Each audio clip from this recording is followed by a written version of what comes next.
ওই চেয়ারটা বলবি না, বড় একটা চেয়ার আছে তারা বলবে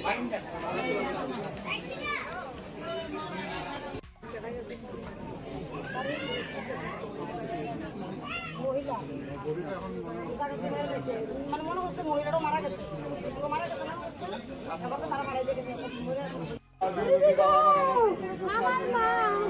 আমার বাবা ও দিদি ও দিদি আমার বাবা কই গো ও দিদি দিদি আমার বাবা কই আমার বাবা কই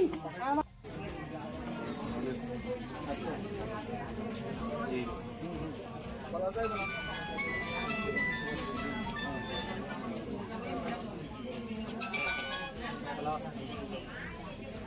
হ্যাঁ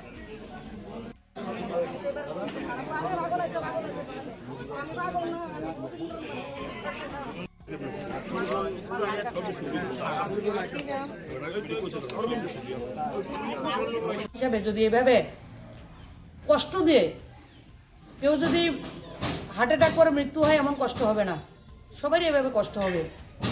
সেই দৃষ্টান্তমূলক শাস্তি হবে এবং ইনস্ট্যান্ট শাস্তি হবে, সেটা আমি অনুরোধ করি সবার কাছে। আর আমার এই অত্র অঞ্চলে যারা নাগরিকরা রয়েছেন তাদেরকে সবাইকে অনুরোধ করব, এই ধরনের দুষ্কৃতিকারীদেরকে আপনারা বর্জন করুন। বিশেষ করে মা বাবা সবাই জানেন কার ছেলে মেয়ে কেমন।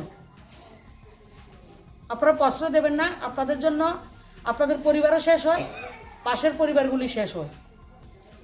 সেই জায়গা থেকে রক্ষা করবেন এবং সবাই সম্মিলিতভাবে এই কষ্টের সময় পরিবারগুলির পাশে দাঁড়াবো এবং যারা দোষী তাদেরকে দৃষ্টান্তমূলক শাস্তি এবং ফার্স্ট কোর্ট যেটা বলে ট্রায়াল হয় এভাবে সেটা যাতে হয়, সেটা আমার কাছে প্রার্থনা।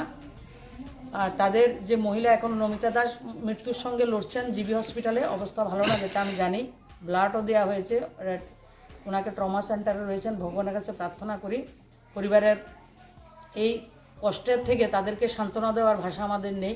ভগবান তাদেরকে